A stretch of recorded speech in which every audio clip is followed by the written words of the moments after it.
ताला अलैहि वसल्लम में एक बार दुरूद पाक का हदिया पेश करें। अल्लाहुम्मा सल्लि अला सय्यिदिना व मौलाना मुहम्मदिन मअदनिल जूदि वल करम व आलिहि व अस्हाबिहिल किराम व इब्निहिल करीम व बारिक व सल्लिम सलातन दाइमतन सरमदन अबदा। आई नई हुकूमत सिक्का नया चलेगा, आई नई हुकूमत सिक्का नया चलेगा। आलम में रंग बदला सुबह शबे विलादत, हश्र तक डालेंगे हम पैदाइशे मौला की धूम। मिस्ल फारस नजद के किले गिराते जाएंगे, खाक हो जाए आदू जलकर मगर हम तो रजा। दम में जब तक दम है जिक्र उनका सुनाते जाएंगे। अजीजा ने गिरामी वक़ार, आप तमामी अहबाब को सबसे पहले मैं इस अजीम साअत की मुबारकबादी पेश करता हूँ जो अल्लाह तबारक व तआला ने हमारी जिंदगियों में अता फरमाया है। ये कितना अजीम इत्तेफाक है और बल्कि कितनी अजीम सआदत है कि हम अपनी जिंदगियों में 1500 साला जश्न ईद मिलादुन नबी मनाने जा रहे हैं। अल्हम्दुलिल्लाह, ये रसूल करीम सल्लल्लाहु तआला अलैहि वसल्लम की विलादत बासआदत का 1500 सालाना जश्न ईद मिलाद हम सुन्नियों की किस्मत में मनाने आ गया है।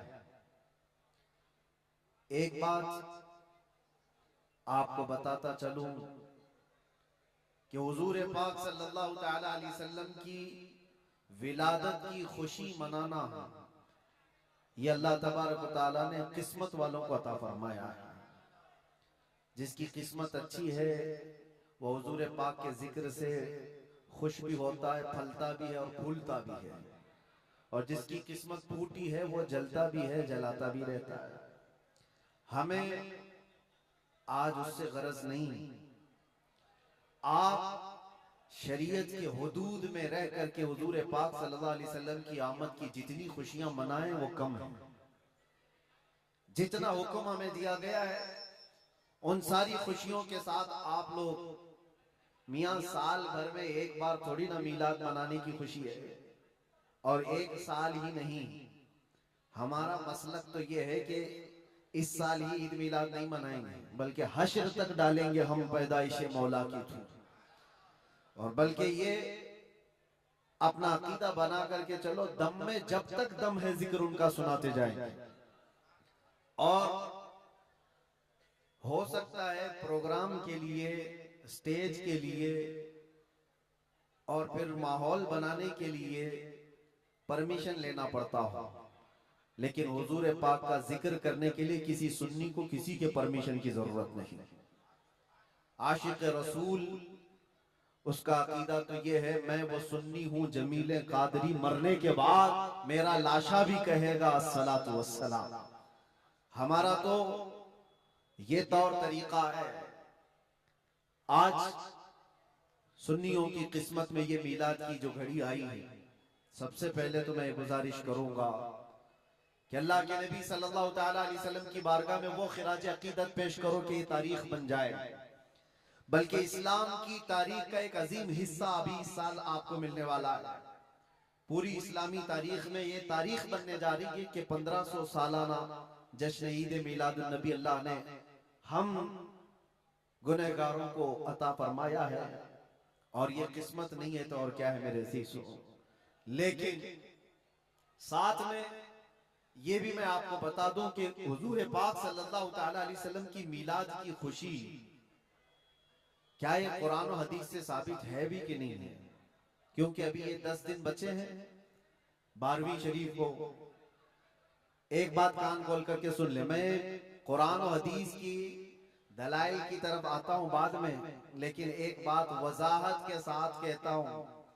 हुजूर पाक सल्लल्लाहु तआला अलैहि वसल्लम की विलादत बासआदत 12 रबीउल अव्वल शरीफ को हुई। असह रिवायात और अरजह रिवायात के मुताबिक हर साल हुजूर की विलादत की खुशी हम 12 रबीउल अव्वल को ही मनाएंगे। अगरचे किसी और की तरफ से, डिपार्टमेंट की तरफ से या पुलिस वालों की तरफ से जुलूस किसी और भी दिन निकलता हो, 12 रबीउल अव्वल को 12वीं ही होगी। हुजूर पाक सल्लल्लाहु तआला अलैहि वसल्लम की विलादत 12 रबीउल अव्वल शरीफ को हुई और ये कयामत तक डेट बदली नहीं जाएगी इंशाअल्लाह। और जो कुरान और हदीस की बात मैं अर्ज कर रहा हूं, सबसे बड़ी बात तो ये है, आप रसूल पाक सल्लल्लाहु अलैहि वसल्लम को खुदा समझते हैं या खुदा का रसूल समझते हैं? खुदा का रसूल समझते हैं तो फिर मिलाद मनाओ, इसलिए कि खुदा की मिलाद नहीं हो सकती, खुदा की मिलाद नहीं हो सकती, क्योंकि अल्लाह के बारे में अकीदा क्या है हमारा? लम यलिद वलम यूलद, वो ना किसी से पैदा हुआ ना उससे कोई पैदा होगा। अल्लाह किसी से पैदा नहीं हुआ और अल्लाह के पैदा होने की कोई तारीख नहीं बनाई जा सकती, उसकी मिलाद नहीं हो सकती। और रसूल पैदा हुए हैं 12 रबीउल अव्वल शरीफ को, आपकी माँ भी है और आपके बाप भी हैं और आपसे भी लोग, आपसे भी बच्चे पैदा हुए हुजूर पाक सल्लल्लाहु अलैहि वसल्लम से। तो हम पूरी दुनिया में हुजूर की मिलाद मना करके शिर्क को तोड़ने वाला अमल करते हैं, शिर्क को तोड़ने वाला अमल करते हैं। कोई हमारी तरफ जो शिर्क का फतवा देता है उसे कान खोलकर सुन लेना चाहिए। मिलाद मनाकर हम बताते हैं हम मोहम्मद अरबी सल्लल्लाहु अलैहि वसल्लम को खुदा नहीं समझते बल्कि खुदा का रसूल समझते हैं। अगर खुदा समझते या खुदा के बराबर समझते तो हुजूर की मिलाद कभी नहीं मनाते, क्योंकि अल्लाह की मिलाद नहीं मनाई जाती तो हम रसूल की भी मिलाद नहीं मनाते। दोनों को अगर बराबर समझते नहीं, हम सुन्नियों का अकीदा ये है, मैं मानता हूँ अक्ल वालो मेरा मोहम्मद खुदा नहीं है, मगर दिलों में ये नक्श कर लो कि वो खुदा से जुदा नहीं है। यह हमारा है। रसूल करीम सल्लल्लाहु ताला अलैहि वसल्लम की मिलाद मनाना शिर्क को तोड़ने वाला अमल है, शिर्क को खत्म करने वाला अमल है। और आपको एक बात ये भी बता दूं, हुजूर अकरम सल्लल्लाहु ताला अलैहि वसल्लम की विलादत जिस दिन हुई थी पूरी कायनात में बहुत कुछ तब्दीलियां आई थी, जो सही रिवायात में मौजूद है, बहुत तब्दीलियां आई थी। अरब उस वक्त जो रेगजार था, सहरा था, सब्जा देने लग गया, बारिशें बराबर होने लग गई। अरब में आज भी बारिश नहीं होती, साल में 2-4 बार बारिश के कतरात गिर गए, अलग बात है। मौसम बाज़ाब्ता जैसे बारिश का यहाँ होता है नहीं होता। लेकिन जिस साल हुजूर पाक सल्लल्लाहु अलैहि वसल्लम की विलादत होने वाली, अरब में सब्जे उगने लग गए हैं या बारिश होने लग गई है। और उस साल जो हालात की तब्दीली थी, मुल्क शाम में एक नदी जो सूख चुकी थी वो अचानक जारी हो गई, पानी भर आया। और एक नदी जो हमेशा बहती वो अचानक सूख गई। एक आतिशकदा था 1000 साल से जिसकी आग को बुझने नहीं दिया गया था ईरान के नुजूमियों ने, आतिश परस्तों ने, अचानक वो आग भी गुल हो गई। एक ही दिन में सब चीजें हो रही हैं। और कायनात में ये जो बड़ी बड़ी तब्दीलियां हुई थी, उस दिन एक और तब्दीली, बुत सारे औंधे मुंह गिरे हुए थे। जो 12 रबीउल अव्वल शरीफ का दिन था, ये सही रिवायात से मैं बता रहा हूं, बुत औंधे मुंह गिरे हुए। लेकिन एक बहुत बड़ा मसला हुआ था जिसकी तरफ इमाम अहले सुन्नत फाजिल बरेलवी रहमतुल्लाह ताला अलैह अपने शेर में इशारा करते हुए फरमाते हैं, क्या एक बहुत बड़ी तब्दीली ये हुई थी कि मुल्क फारस का जो बादशाह है किसरा, उसका किला इतना मजबूत था कि उसकी हिफाजत के लिए 1 लाख फौजी खड़े रहते थे, सिर्फ किले की हिफाजत के लिए। और वो किला इतना मजबूत कि उनका दावा था, उनका चैलेंज था कि इसको कोई तोड़ नहीं सकता, इसको मिटा नहीं सकता। लेकिन 12वीं शरीफ का दिन या सुबह के वक्त अचानक किले के अंदर जलजला आया और दीवार फट गई। और ऐसी फटी कि उसमें से एक आदमी जा सकता है, आ सकता है। आज भी वो शक्शुदा दीवार के साथ किला मौजूद है इराक में, जिसको किलातुल किसरा कहा जाता है आज भी। अब आप अंदाजा करें 2000 साल से वो किला आज तक मौजूद है, तो उस वक्त कितना मजबूत रहा होगा। उस वक्त किले के अंदर जलजला आया और तख्त उलट गया, दीवार में दरार पड़ गई। वो दरार आज भी मौजूद है। बादशाह हैरान और परेशान। दूसरे दिन सारे नजूमियों को बुलाया गया और पूछा गया कि ये क्या माजरा है कि इतना मजबूत किला कैसे ये टूट गया, या इसकी दीवार में शगाफ कैसे आ गई है। तो सारे नजूमियों ने अपने इल्म के मुताबिक जो नतीजा निकाला, बादशाह से कहा दर हकीकत ये जलजला आम जलजला नहीं है, ये तेरी दीवार का टूट जाना ये आम सी बात नहीं है। हमारा इल्म ये बता रहा है कि इस रूए जमीन पर अल्लाह का कोई नबी पैदा हुआ है जो तेरी सल्तनत को खत्म करने वाला है। एक बच्चा अरब में ऐसा आया है, आई नई हुकूमत, सिक्का नया चलेगा, आलम में रंग बदला, सुबह शबे विलादत। उस दिन जो हुआ था उसको इमाम अहले सुन्नत क्यों फरमाते हैं? वो एक दिन की बात है ना। हुजूर की विलादत हुई, फारस के किले में क्या हुआ? जलजला आया। हुजूर की विलादत इधर मक्का में हुई और मुल्क फारस में जलजला आया और किले के अंदर दरार आई। अब सुनो, आला हजरत कहते हैं हश्र तक डालेंगे हम पैदाइश मौला की धूम, यानी कयामत तक हम रसूलुल्लाह की मिलाद का जिक्र धूमधाम से मनाएंगे। इसका असर क्या होगा? फारस में तो देखा था, किले में जलजला आ गया था, हुजूर के पैदाइश के जिक्र से ही किला हिल गया था। अब हम जब जिक्र करेंगे मिसले फारस नजद के किले गिराते जाएंगे, मिसले फारस नजद के किले गिराते जाएंगे। आज जिन लोगों के किले गिरते हैं या हिलते हैं वो जिक्र मुस्तफा से ही गिरते हैं, लेकिन उसका हमें कुछ असर नहीं होना चाहिए। खाक हो जाएं अदू जलकर मगर हम तो रजा, दम में जब तक दम है जिक्र उनका सुनाते जाएंगे। अजीजा ने गिराम वक़ार, मैं बहुत छोटे से वक्त के लिए आपके पास आया हूं, लेकिन एक अजीम मैसेज देकर के कि मिलाद मुस्तफा सल्लल्लाहु अलैहि वसल्लम के मौके पर सारे सुन्नियों को ये चाहिए कि सिर्फ झंडे लगाने और कुमकुमे लगाने और बड़े बड़े नारे लगाने से ही ईद मिलादुन नबी का आप एहतमाम नहीं कर रहे हो, बल्कि हर सुन्नी आशिक रसूल को चाहिए कि वो इस मौसम में नहीं बल्कि पूरी जिंदगी उसकी है, लेकिन इस मौसम में खास तौर पर अपने नबी पाक सल्लल्लाहु अलैहि वसल्लम की सीरत तो पढ़ ले, मेरे आका सल्लल्लाहु अलैहि वसल्लम की बायोग्राफी मालूम हो जाए, हुजूर पाक की जिंदगी को समझ जाएगा। तो मेरे अजीजों, ये हवाओं के झोंकों से उसका कभी कुछ बाल बेका नहीं हो सकता। जो नबी पाक सल्लल्लाहु अलैहि वसल्लम को पढ़ा हुआ है वो तूफानों और आंधियों में अपना मजहब नहीं बदल सकता, वो लोगों की लालच पर अपना दीन का सौदा नहीं कर सकता। ये वही लोग हैं जो दीन के सौदा करते हैं जिन्होंने अपने नबी को नहीं पढ़ा है। हुजूर पाक सल्लल्लाहु अलैहि वसल्लम को जिन आंखों ने एक बार देखा है वो सहाबा की जिंदगी तो देख लें, उनको खोलते हुए तेल में भी डाल दिया गया, मगर दामन मुस्तफा से हाथ हटाना तो दूर की बात है, जुबान पर लफ्ज लाना भी उन्होंने कभी गवारा नहीं किया। जानते हो, 3 भाई थे, ये कलयुगी में एक हिकायत लिखी हुई है, 3 सगे भाई थे, एक ईसाई बादशाह ने गिरफ्तार कर लिया, तीनों जवान थे, 20 से 30 साल के बीच में, और बादशाह ने कैद करके उनको सबसे पहले क्या कहा, तुम अपना दीन बदल लो, धर्म परिवर्तन कर लो, मोहम्मद अरबी सल्लल्लाहु अलैहि वसल्लम के जो कसीदे गाते हो छोड़ दो। लेकिन देखो, याद रखो, उसमें से जब बादशाह ने ये बात रखी तो उन्होंने कहा नहीं, हमारा दीन इतना सस्ता नहीं है कि हम तुम्हारी कैद में आते ही बदल डाले। उसने कहा अगर तुम बदल लोगे तो मैं तुम्हें अपने वजारत में, सिपाहियों में बड़े मनसब पर रखूंगा। नहीं माना, ठुकराया। बादशाह ने क्या कहा, इसकी सजा तुम्हें भुगतने के लिए तैयार रहनी होगी। तैयार। बहुत बड़े एक कढ़ाई में तेल को लाकर खोलते हुए तेल में उसमें से सबसे बड़े भाई को डालने का हुक्म दिया। बादशाह ने जैसे हुक्म दिया, जल्लाद आया और उन 3 भाइयों में से एक को उठाया और खोलते हुए तेल में डाल दिया।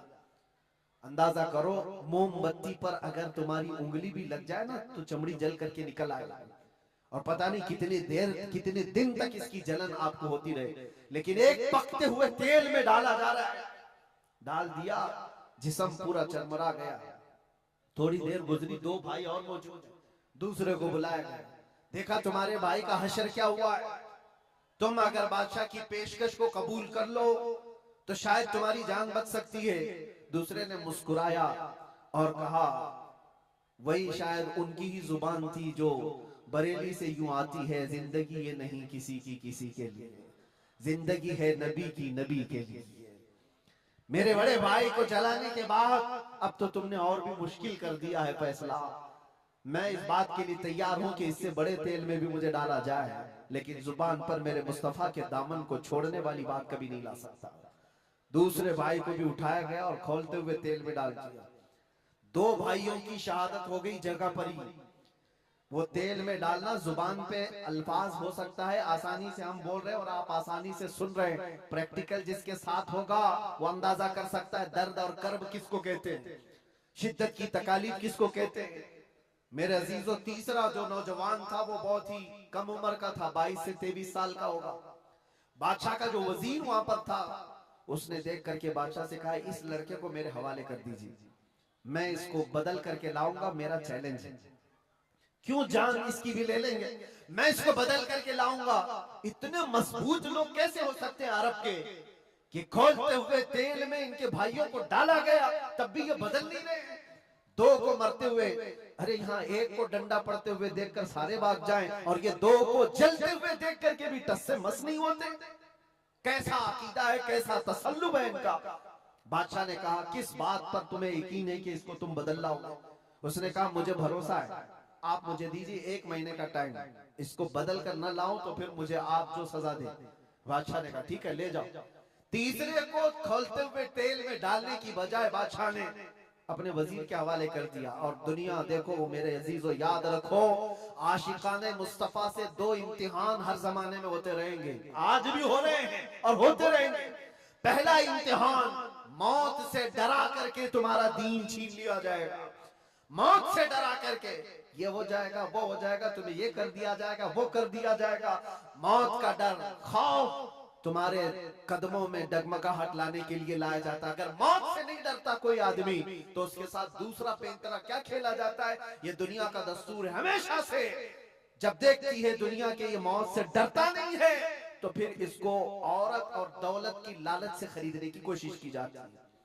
ये 2 चीजें ऐसी हैं जो अच्छे अच्छों का सौदा कर जाती हैं। बहुतों ने अपना ईमान सिर्फ शबाब पर बेच दिया है, हुस्न शबाब को देख करके। औरतों के दिल दादा हुए या दौलत के दिल फरेब हो गए, और उन्होंने अपना दीन का सौदा कर लिया है। नौजवानों, याद रखो, तुम्हारी जिंदगी में अगर ये 2 इम्तिहानों में से कोई इम्तिहान आए, तो अपने नबी पाक को याद कर लेना, हुजूर को याद कर लेना, और अल्लाह के नबी सल्लल्लाहु अलैहि वसल्लम की बारगाह में ये इस्तिगासा कर लेना कि मेरे आका, बड़ा सख्त और कठिन वक्त आया है।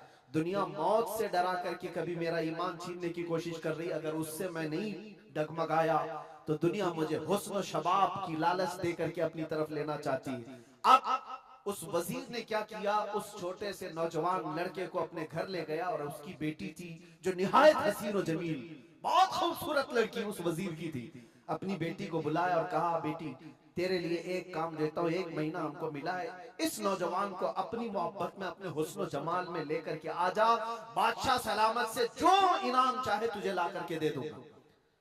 अपनी लड़कियां आशिकाने मुस्तफा को खरीदने के लिए कल भी भेजे जाते थे, आज भी भेजी जा रही है। हो सकता है बहुत सारी जगहों पर जो हमारे लोग मुर्तद होते जा रहे हैं, वो जो बच्चियां आज अपने दीन और ईमान का सौदा करके भागती हैं किसी गैर के साथ, और कहीं जा करके शादियां रचाती, वो ये समझती है कि ये कॉमन सी बात है। वो दीन बेचने वाले लोग हैं, उनका हिस्सा दीन इस्लाम में कुछ नहीं। कल कयामत के दिन देखना, तुमने अपने नफ्स की खातिर एक गैर मुस्लिम के साथ भाग करके निकाह किया, चाहे वो बेटी हो कि बेटा हो, अपने दीन से सौदा किया है और गद्दारी की है। कल कयामत के दिन मुंह तो अल्लाह को दिखाना है, हुजूर की शफाअत के बगैर तो कुछ होना नहीं है। देखना हश्र में जो हुजूर पाक सल्लल्लाहु ताला अलैहि वसल्लम के साथ तुम खड़े रहोगे कि हम खड़े रहेंगे, वो वक्त आने वाला है। उस नौजवान के साथ क्या हुआ, वजीर ने अपनी बेटी तो लगा दी, अल्लाह की पनाह मेरे अजीजों, हुजूर पाक का इश्क का एक कतरा भी जिसके दिल में आता है, ऐसी चीजें उसके पांव को नहीं डगमगाती, ना कभी उसका ईमान खरीद सकती हैं, ना उसके दीन का सौदा कर सकती हैं। वो लड़की रोजाना आती, रात के वक्त बैठ जाती, और ये नौजवान जैसी महसूस करता, मेरे कमरे में अकेले तन्हा रहने के बावजूद वजीर की खूबसूरत हसीन और जमील बेटी, जिसके निकाह के पैगाम बादशाहों के औलाद से आया करते थे, शहजादे निकाह का पैगाम भेजा करते, वो लड़की मेरे पास आकर बैठ जा रही है। नौजवान क्या करता था, मुसल्ला बिछाया और सजदे में गिर गया। जब तक वो उठती नहीं थी, ये सर उठाता नहीं था। ये रात भर के सजदे इसके इसी तरह रहते, वो ऊँगती रहती, देखती रहती, इंतजार करती रहती, और थक करके वापस चली जाती। महीना गुजरने को आया था मेरे अजीजों, उस नौजवान ने आंख भरकर एक बार देखा भी नहीं, और वो थक हार करके महीना खत्म होने के बाद उस नौजवान को मुखातब करके कहती है, ऐ नौजवान, एक बार मेरे हुस्न को देख तो ले, मुझे देखने के लिए बादशाहों के बेटों की भी कतार लगती है। कई बड़े बड़े लोग पैसों के अंबार लगा सकते हैं मेरे हुस्न को देखने के लिए। एक तू है कि मैं आता हूं तो मुसल्ले पे गिर जाता है। उठ एक बार देख तो ले मुझे अल्लाह ने कैसा हुस्न दिया है, कैसा जमाल दिया है, एक बार देख तो ले। उस नौजवान ने आंखें झपकाए बगैर, पलटे बगैर जवाब दिया कि ऐ खातून, तू अपना ये हरबा इस्तेमाल करना बंद कर दे, ये तेरा काम मुझ पर चल नहीं सकेगा।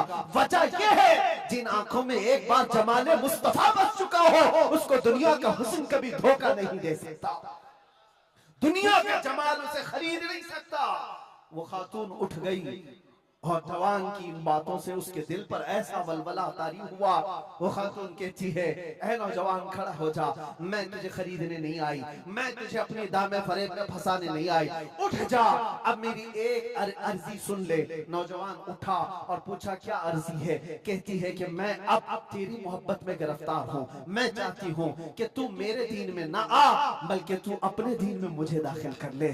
जिसके हुस्न ने तेरी आंखों को ऐसा बाकमाल बनाया है कि तन्हा होते हुए भी कभी तूने मेरे हुस्न को नहीं देखा। मैं चाहती हूँ कि उस हुस्न के पैकर जमाले मुस्तफा की मैं भी दिलदादा हो जाऊं। उस नौजवान को उठाया और कहा, मुझे पढ़ा दे ला इलाहा इल्लल्लाह मुहम्मदुर रसूलुल्लाह। हर जमाने में आशिकाने मुस्तफा जो होते हैं, हर जमाने में जो आशिकाने मुस्तफा होते हैं, वो दूसरों की छाप अपने ऊपर लेते नहीं हैं बल्कि जहां जाते हैं अपनी छाप दूसरों पर छोड़ करके आते हैं।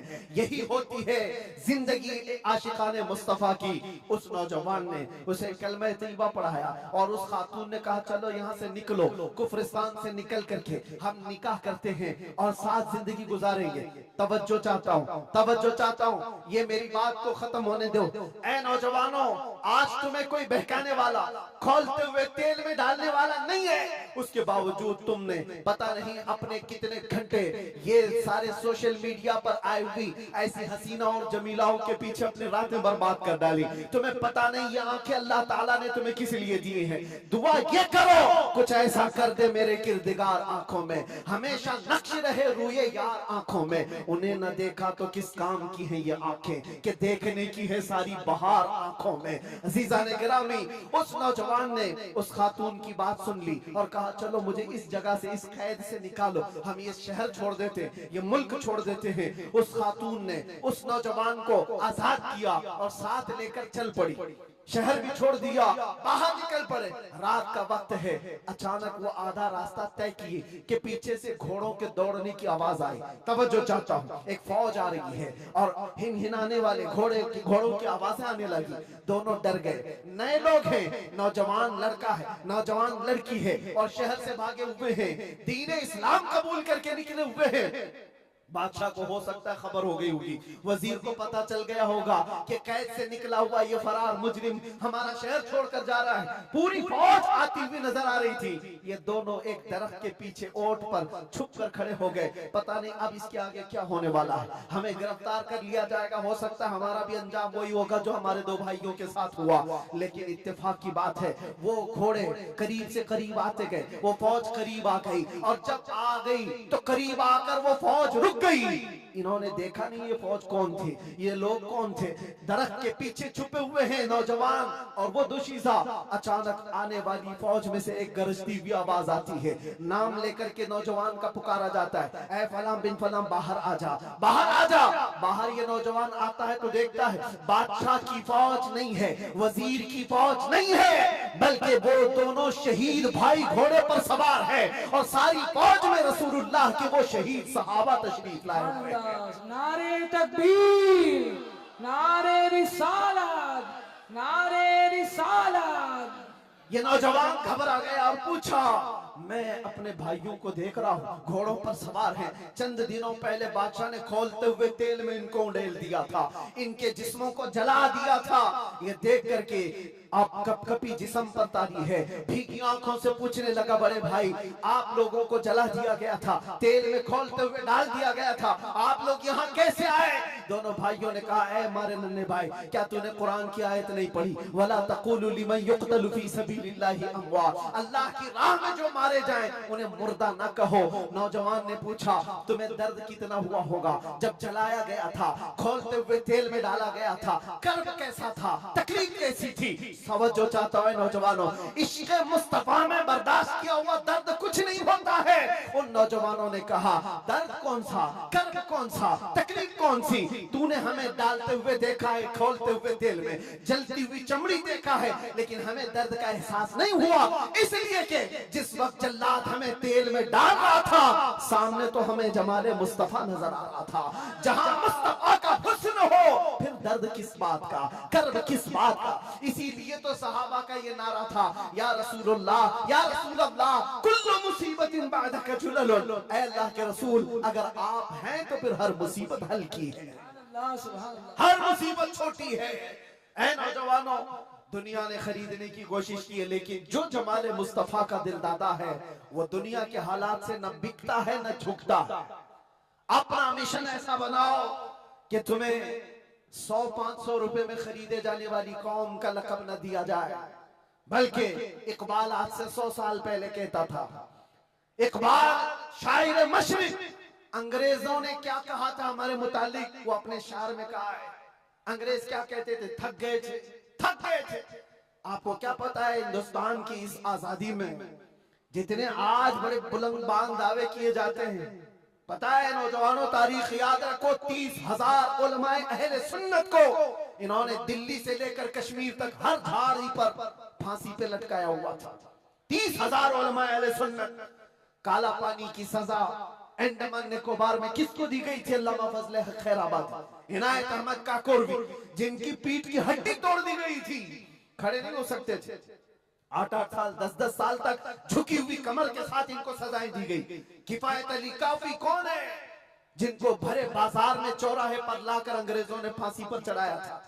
जालिमात तारीख भुला देते हैं, या तारीख के चेहरे पर आज मट्टी थोपने की कोशिश की जाती है और हमारे नौजवान के याद नहीं रखते हमारी तारीख। या आशिकाने मुस्तफा थे, अंग्रेजों के नाक में अगर किसी ने दम किया था तो वो आशिकाने मुस्तफा की जमात थी, आशिकाने मुस्तफा की जमात थी। किफायत अली काफी को सूली पर चढ़ा रहे थे, लेकिन जानते हो उससे पहले किफायत अली काफी एक आलिम दीन, एक आलिम दीन, उस आलिम दीन को गिरफ्तार करने के लिए कितने कुत्ते आए थे? 3,000 अंग्रेजों की फौज ने मिलकर के एक आलिम दीन को गिरफ्तार किया था। हमेशा से यही तारीख रही है, हमेशा से। इसलिए कि पता है कि रसूलुल्लाह सल्लल्लाहु ताला अलैहि वसल्लम का शेर 1-2 के काबू में आ भी नहीं सकता, हमेशा घेर कर मारने की आदत कुत्तों की रही है। करबला में भी तो यही हुआ, अकेले इमाम हुसैन के साथ सुबह से लेकर दोपहर तक लड़ते रहे। और आपको पता है, एक हुसैनी जवान ने 200 यजीदियों को मार डाला है, एक ने। तारीख खाली मरने वालों की ना बताओ, शहीद होने वालों की नहीं बताओ, ये भी देखो हुसैनियों ने कितनों को सुलाया है। एक हुर बिन यजीद जो एक रात पहले इमाम हुसैन के पास आकर बैत किए थे, एक रात पहले, और उन्होंने दूसरे दिन जंग शुरू की थी तो 120 लोगों को मारा था। आप अंदाजा करो, एक रात का हुसैनी 120 को सुला सकता है, तो अंग्रेज अच्छी तरह जानते हैं जो पैदाइशी हुसैनियों की तरह को सुला सकता है। सब पता है। किफायत अली काफी को 7 दिन तक गिरफ्तार करके उनके जिस्म पर इस्त्री चलाते थे, गरम इस्त्री चलाते थे, और जब चमड़ी जलती थी तो उस पर नमक छिड़कते थे।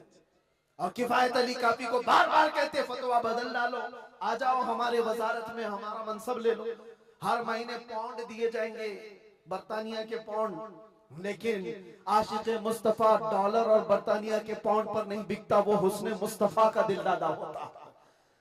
8वें दिन जब उनको फांसी पर चढ़ाया गया था, फांसी कोई आम चीज नहीं है मेरे अजीज, जिसको सामने देख करके चच्चों की हालत खराब हो जाए।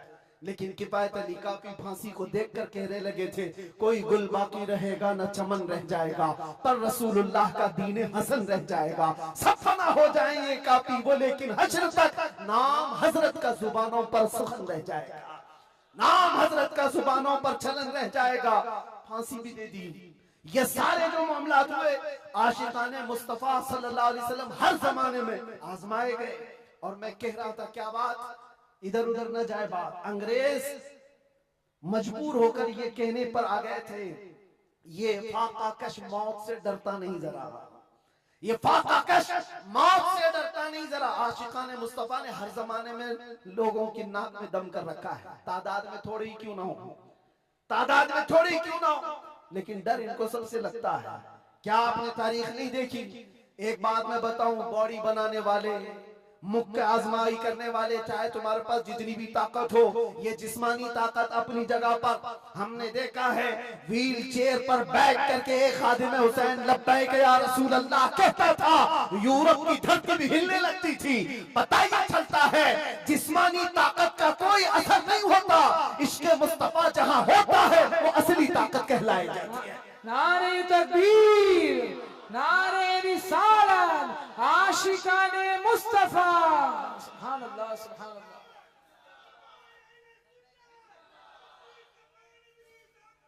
जिंदाबाद, अल्लाह अकबर, आला हजरत, आला हजरत, आला हजरत, आला हजरत, अल्लाह अकबर, या रसूल अल्लाह, जिंदाबाद, जिंदाबाद। मेरे अजीजों, बात सिर्फ इतनी है, यही मैंने एक साहब से पूछा था कि मियां तकरीरें बहुत होती हैं, भाषण भी बहुत होते हैं, क्या क्या नहीं कहा जाता। हमने खाली कुछ देर की खामोशी ही तो कहा था। खामोशी कहना क्या इतना बड़ा जुर्म बन गया? वो तो आप सबको भी पता है, कहां कहां से हमारे जुलूस निकाले हैं, कहां कहां का क्या क्या देखा। बहरहाल मैं वो दास्तानें बताने नहीं आया हूं, लेकिन इतनी बात मुझे आज भी एहसास दिलाती है, ये अल्लाह का करोड़ एहसान है। तुमने मुझे हथकड़ियां पहनाई है, घुमाया, जहां भी रखा, जिस तरह भी रखा।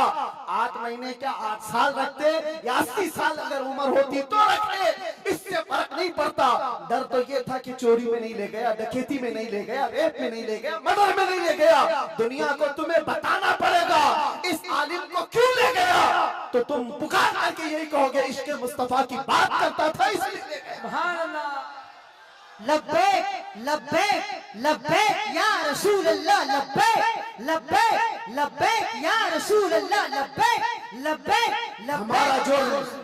हमारा जुर्म यही तो है, दुनिया को तुम्हें बताना होगा क्या जुर्म किया था। अपनों को भी बताओ और दूसरों को भी बताओ। इसलिए मेरे अजीजों, कई मर्तबा ऐसा हुआ कि हमने अपने साहबों से पूछा भी था कि बात क्या है, छोटी सी बात को इतना ज्यादा क्यों बनाया गया। उन्होंने कहा बात छोटी है, लेकिन हमको ऐसा लग रहा है कि कई सालों से जो मरे हुए वो भी खड़े होने लग रहे हैं, कई सालों से जो सोए हुए हैं वो भी उठने लग रहे हैं। हम नहीं चाहते कि इस तरह का माहौल बन जाए, लेकिन याद रखना मेरे अजीजों, इश्क़ मुस्तफा पर बात करना, इज्जत मुस्तफा का चर्चा करना, अगर ये जुर्म है तो ये जुर्म मौत तक 1000 बार हम करते रहेंगे, 1000 बार करते रहेंगे। इसलिए कि इससे कोई समझौता नहीं। हाँ, हम कानून के खिलाफ कोई बात नहीं करते। अगर अपने नबी पाक की इज्जत की बात करना जुर्म है तो ये जुर्म तो हम करते ही रहेंगे, ये करता रहे, हर नौजवान भी करेगा। नामे मुस्तफा लेना कोई जुर्म नहीं है, हुजूर की इज्जत की बात करना कोई जुर्म नहीं है। लेकिन एक साहब ने कहा, मुझसे कहा कि मुफ्ती साहब आप बयान करो, जितना करना है अपने नबी की तारीफ करो, जो करना है करो, लेकिन आप ये दूसरों को कुत्ता क्यों बोलते हो, ये सारी चीजें क्यों कहते हो। मैंने कहा अगर आपकी माँ को कोई बदकार कह दे, आपकी माँ को कहे कि बदकार है, तो आपको कैसा लगे। तो खड़े हो गए, कहा मेरी माँ को क्यों मिसाल में ला रहे हो, आप मेरी माँ के बारे में मिसाल क्यों दे रहे हो। मैंने कहा अभी तो मिसाल ही दिया, गाली नहीं दिया, खाली मिसाल, सपोज, एग्जाम्पल, इस पर आप इतना भड़क गए। याद रखो मेरे अजीजों, आप अपनी माँ से जितना मोहब्बत करते हैं, करोड़ों माँ से ज्यादा एक सुन्नी आशिक रसूल अपने नबी से मोहब्बत करता। हमारी जाने कुर्बान उस नबी पाक की जात पर। आप रुए माज़ना में मुस्तफास, आप क्या समझते हो दुनिया में जो इज्जत है वो हमारी टोपी दाढ़ी से है, हमारे जुब्बे कुब्बे और हमारे रंगो नस्ल से है। हमें इज्जत हमारे रंग और नस्ल और हमारे नाम और नमूद, हमारे इल्म और हमारे मनसब, हमारी पगड़ियां और हमारे जुब्बे नहीं दिलाते। हमें जो इज्जत मिलती है वो किस बात पर? जब तक बिके न थे तो कोई पूछता न था, या रसूल अल्लाह तुमने खरीद कर हमें अनमोल कर दिया। ये नाज ये अंदाज हमारे नहीं होते, झोली में अगर टुकड़े तुम्हारे नहीं होते, जब तक के मदीने से इशारे नहीं होते, रोशन मेरी किस्मत के सितारे नहीं होते। बेदाम ही बिक जाए ये बाजार नबी में, इस शान के सौदे में खसारे नहीं होते।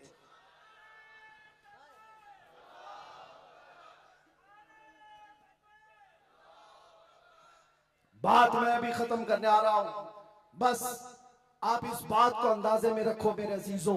दुनिया में बहुत आंधियां हैं, बहुत तूफान, और लोग कहते हैं हालात सही नहीं है, हालात सही नहीं है, इसलिए ऐसे चलना चाहिए। हालात तो हुजूर जब ऐलान नबूवत किए थे उस वक्त से लेकर अब तक कभी सही हुए ही नहीं, कभी सही नहीं हुए।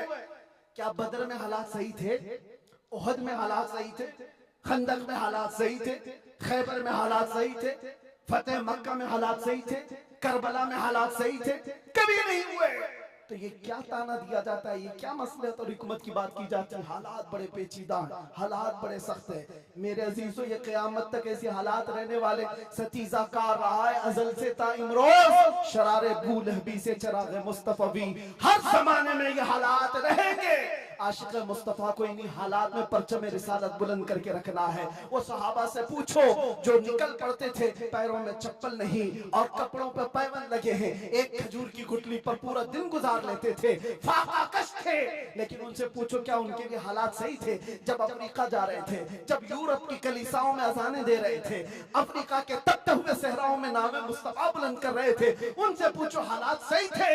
वो कहेंगे कहां के हालात सही थे, उस वक्त भी हालात सही नहीं थे, लेकिन उसके बावजूद उन सहाबा का हाल ये था, दस्त तो दस्त है, दरिया भी न छोड़े हमने, बहरे जुल्मात में दौड़ा दिए घोड़े हमने। आ गया ऐन लड़ाई में गर वक्त नमाज, किबला रूहों के ज़मीन बोस हुई कौम हिजाज, एक ही सफ में खड़े हो गए महमूद और अयाज, न कोई बंदा रहा न कोई बंदा नवाज। ये सहाबा का मसलक था, उनका मामूल था। टल न सकते थे, जंग में अड़ जाते थे, पांव शेरों के मैदान से उखड़ जाते थे, हक से सरकश हुआ कोई तो बिगड़ जाते थे। अरे तेग क्या चीज है, हम तोप से भी लड़ जाते थे। अजीजा ने गिरामी, आप मजबूती पैदा करो नामे मुस्तफा के साथ। आला हजरत की एक बात बड़ी प्यारी लगी, आप बड़े परेशान थे और ये बात मैं आपको बताकर चलूं, जो इस हक रास्ते पर आएगा उसे समझ करके चलना पड़ेगा, कांटों के रास्ते हैं। ऐसा नहीं कि हर जगह फूल सजाए जाएंगे। लोग ये समझते हैं नामों से रिसालत की बात करें और फिर हलवे पराठे खाते रहे और हम नजराने लेते रहे लोगों के यहाँ जाकर के। लोगों को ऐसा लगता है, आज मैं इस बात की वजाहत करता हूँ, वल्लाह बिल्लाह तल्लाह, कभी मुझे फकीर की कभी ये ख्वाहिश नहीं होती कि लोग मेरे नाम का नारा लगाएं, कभी नहीं। जो नारा लगे वो मेरे मुस्तफा के नाम का हो। हमारी अपनी कोई इज्जत नहीं है, हमारा इस्तेकबाल करना कहीं पर किसी के लिए वाजिब नहीं। आपकी मोहब्बत सर आंखों पर, लेकिन मैं इसका आशिक नहीं और ना ही इसका ख्वाहिशमंद, ना ही बुलंदो बाला इस्तेकबाल के साथ बड़ी गाड़ियों में आना, ये ताम झाम, कभी मुझे इस चीज की ख्वाहिश नहीं रही। और अगर ऐसी ख्वाहिश होती तो इस गली में आकर के आपसे बयान नहीं कर रहा होता। हमने लाखों का मजमा भी देखा है, लेकिन एक बात है, इस रास्ते पर चलने वाले को ये सोच करके चलना होगा कि आजमाइश होगी और इम्तिहान होगा। कई मर्तबा दौलत से खरीदे जाने की कोशिश की जाएगी, माल और मनसब दे करके, या कभी हुस्न शबाब दे करके, या कभी मौत की धमकी दे करके। ये सारी चीजें हमने देखी हैं अपनी जिंदगी में, बहुत छोटी जिंदगी में मौत की धमकी भी दी गई है। हम मुझसे कहा गया था कि अगर छूट गए तो ये समझ लेना कि दूसरा अवतार मिला है आपको। हम तो खैर अवतार देने वाले तुम नहीं हो, रज़्ज़ाक़ हकीकी अल्लाह रब्बुल इज्जत, जब तक वो न चाहे तुम्हारी सारी कायनात मिलकर के मेरा बाल बेका नहीं कर सकेगी। और अगर अल्लाह तबारक व तआला चाहे तो मच्छर और चूंटी से भी मौत हो सकती है, अल्लाह ना चाहे तो मोदी योगी से भी कुछ नहीं होता। अल्लाह अगर ना चाहे, अल्लाह अगर ना चाहे फिरौन और नमरूद से भी कुछ नहीं होता। और अगर अल्लाह चाह ले तो मच्छर से नमरूद भी मर सकता है और पानी से फिरौन भी हिलाक हो सकता है। हमारा अकीदा ये है, हमें उस बात का डर नहीं है। हमारी जिंदगी जब तक लिखी हुई है वो रहेगी, और मौत आनी है तो आनी है। लेकिन इतना याद रखो मेरे अजीजों, क्या ही खूब है बिस्तर पर पांव रगड़ रगड़ करके मरने से बेहतर है कि नामे मुस्तफा बुलंद करके दुनिया से जाए। बुज़दिलों के साथ जाने से बेहतर है आशिकों की जमात में जाए। और आजमाइश तो होगी, इम्तिहान तो होगा। सहाबा के साथ क्या नहीं हुआ, उनके माल, उनकी औलाद, उनके घर बार सब लूट लिए गए थे मक्का में। आजमाइश ऐसी थी कि वो पूरा पूरा दिन एक खजूर की गुठली पर गुजारा करते थे, और जंगें ऐसी उन पर मुसल्लत कर दी गई थी कि उनको अमन नाम की कोई चीज ही नहीं मिलती थी। हर घड़ी एक जंग से निकले दूसरी जंग, दूसरी से तीसरी। हुजूर पाक की वफादारी के साथ इम्तिहान तो होगा।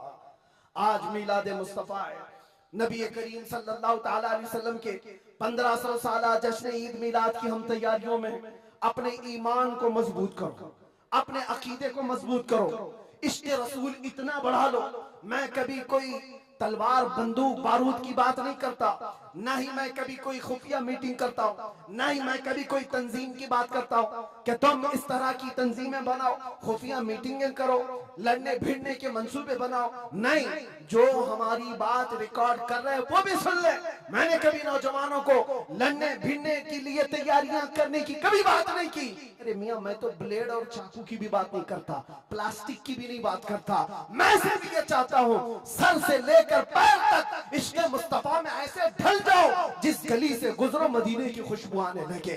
तुम्हारा चलना फिरना कई कीड़ों की मौत का सबब बन जाएगा। आपको किसी हमले की जरूरत नहीं, आपको किसी पर अटैक करने की जरूरत नहीं। अपने दिल के अंदर इश्क मुस्तफा ऐसा बिठाओ, ऐसा बिठाओ। हमने देखा है मेरे अजीजों, हमने तन्हाई में बैठ के भी दिन गुजारे हैं, और कई ऐसों के बीच में भी बैठ के दिन गुजारे हैं। हमारी अपनी तारीफ के लिए नहीं कह रहा, जहां ऐसे क्रिमिनल लोगों के बीच बैठते थे जो 20-20 साल से क्राइम में मुब्तला हैं, छोटे मोटे नहीं, मर्डर भी, रेप भी, ड्रग्स भी, सब उनके बीच बैठ करके देखा है। जब हुजूर पाक की बात की जाती है तो उनकी आंखों में भी आंसू आते हुए देखा है, और तौबा करते हुए भी देखा है, रमजान में तरावी पढ़ते हुए भी देखा है। मैंने ये महसूस किया है, दुनिया का एक ही इलाज है, इस उम्मत का एक ही इलाज है, वो मेरी बात का आखिरी हिस्सा है। इस दुनिया का एक ही इलाज है कि मोहम्मद से वफा तूने तो हम तेरे हैं, ये जहां चीज है क्या लोहा कलम तेरे हैं। लब्बैक या रसूल अल्लाह, या अल्लाह या रहमान या रहीम, दिल माराकुल मुस्तकीम बिहक़्क़ि इय्याका नअबुदु व इय्याका नस्तईन। मालिक व मौला परवरदिगारा करीमा कारसाज़ा, तेरी दी हुई तौफीक से हमने जो कुछ भी पढ़ा और जो कुछ भी बयान किया और सुना, सब पर हमें अमल की तौफीक अता फरमा। हमारे इस जलसे पाक को अपनी बारगाह में शरफ़ कबूलियत अता फरमा। ए रब्बे करीम, इस जलसे ईद मिलादुन नबी को हमारी नजात का जरिया बना दे, हमारी बख्शिश का सामान बना दे। ए अल्लाह, हम सब के गुनाहों का कफ़ारा बना दे। जितने बच्चे, बूढ़े, जवान, मर्द, ख़वातीन इस जलसे पाक में हाजिर है मौला, इस जलसे से निकलने से पहले सबकी बख्शिश का ऐलान फरमा है। अल्लाह, नाम मुस्तफ़ा के लिए हाजिर आए हुए ये चेहरे हैं, इश्क़ मुस्तफ़ा की भीख मांगते मौला, हमारे दिलों से हुब्बे दुनिया को ख़त्म फरमा दे, हमारे दिलों पर दूसरों का रौब और खौफ ख़त्म फरमा दे। अल्लाह करीम, इस दिल को तेरे दरबार में पेश करते इसमें इश्क़ मुस्तफ़ा अता फरमा दे। अल्लाह, हमारा दिल धड़कता रहे तो तेरे नबी पाक के नाम से धड़कता रहे। हम सबको नामों से मुस्तफ़ा के सिपाहियों में शुमार फरमा। अल्लाह, इस पूरे इलाके को मरकज़ इश्क़ रसूल बना दे। अल्लाह, हमारी नस्लों में क़यामत तक आशिकाने मुस्तफ़ा पैदा फरमा। हमारी औलाद को, हमारी नस्लों को, हमारे ख़ानदान को बदअक़ीदा और गुमराह होने से महफूज फरमा। या रब्बल आलमीन, या अकरमल अकरमीन, जिस तरह इन्होंने इस जलसे को सजाया है, इनको और हम सबको हमारी कब्रों को सजाने की तौफीक अता फरमा। अल्लाह, हम सब की कब्रों को रोशन फरमा दे। या रब्बल आलमीन, या अकरमल अकरमीन, हमारी माओ, बहनों, बच्चियों, बेटियों, बहुओं, बीवियों, सबको हमने तेरे हवाले कर दिया, उनकी इज्जतों की हिफाजत फरमा। अल्लाह करीम खुदा, हम सब में जो बीमार है उन्हें शिफा अता कर दे, जो भी औलाद है उन्हें साहब औलाद बना दे, और जो कर्ज में डूबे हुए उनके कर्जों में आसानियां अता कर दे। अल्लाह, जो बेरोजगार है उन्हें हलाल रोजियां अता फरमा, जो नाहक मुकद्दमे और जेलों में हो उनको आज़ाद फरमा दे। ए करीम खुदा रहमान रहीम, मौला तेरे दरबार में आखिर में ये इल्तिजा है, न जाने ये आंखें कब हमेशा के लिए बंद हो जाए। इन आंखों के बंद होने से पहले एक बार तेरे हबीब पाक के चेहरे की जियारत नसीब फरमा। ऐ अल्लाह, दुनिया में हर आफत से बचाना मौला, उक़बा में न कुछ रंज दिखाना मौला। बैठे जो दरे पाक पैगंबर के हुजूर, ईमान पे उस वक्त उठाना मौला। कुछ ऐसा कर दे मेरे किरदगार आंखों में, हमेशा नक्श रहे रूए यार आंखों में। उन्हें न देखा तो किस काम की है ये आंखें, कि देखने की है सारी बहार आंखों में। ऐ अल्लाह, हमारी दुआओं को तेरे हबीब पाक के नालैन के सदक़े कबूल व मकबूल फरमा। इन्नल्लाह व मलाइकतहु युसल्लूना अलन नबी या अय्युहल्लज़ीना आमनू सल्लू अलैहि व सल्लिमू तस्लीमा। अल्लाहुम्मा सल्लि अला सय्यिदिना मुहम्मदिन मअदनिल जूदि वल करम व आलिहि व अस्हाबिहिल किराम व इब्निहिल करीम व बारिक व सल्लिम। दअवाहुम फीहा सुब्हानक अल्लाहुम्मा व तहिय्यतुहुम फीहा सलाम व आखिरु दअवाहुम अनिल हम्दुलिल्लाहि रब्बिल आलमीन। जब दमे वापसी हो या अल्लाह, जब दमे वापसी हो या अल्लाह, लब पे जारी हो बस ला इलाहा इल्लल्लाह मुहम्मदुर रसूलुल्लाह। एक ऐलान मेरी तरफ से, जुलूस ईद मिलादुन नबी सल्लल्लाहु अलैहि वसल्लम आएगा तो है नौजवानों, पूरी दुनिया आपको देख रही होगी। मेरा ये बयान हर आशिक रसूल तक पहुंचे। पूरी दुनिया उस वक्त आपके चलने फिरने के अंदाज को देख रही होगी। बड़े बड़े डीजे लाना और उस पे गानों की धुन की तरह थिरकना इस्लाम में हराम है, हराम है, हराम है। और एक हराम काम से अपने नबी पाक की मिलाद नहीं मनाई जा सकती। याद रखो, तुम अगर अपना इंटरटेनमेंट करना चाहते हो तो किसी और जगह जाकर करो, मिलाद मुस्तफा को बर्बाद ना करो। मेरी ये गुजारिश है नौजवान को, आप सुन्नत मुस्तफा सल्लल्लाहु अलैहि वसल्लम में मलबूस हो जाए और खूब खुशबू लगाए, खूब खैरात करे और नारे भी हो, हुजूर की नातें भी हो सब जगह। लेकिन डीजे के जरिए से या उस दिन नशा करके दूसरों को तकलीफ पहुंचाना और अपने जिस्म को तकलीफ पहुंचाना अल्लाह के नबी सल्लल्लाहु अलैहि वसल्लम को ईजा देने के बराबर है। हुजूर तो ये फरमाते हैं, तुम्हारे तलवों में कांटा भी चुभे तो उसका दर्द मुझे होता है। आप अंदाजा करो, उम्मत मुस्तफा हो और हुजूर पाक को ईजा देना और दर्द देना आपका मजहब नहीं हो सकता।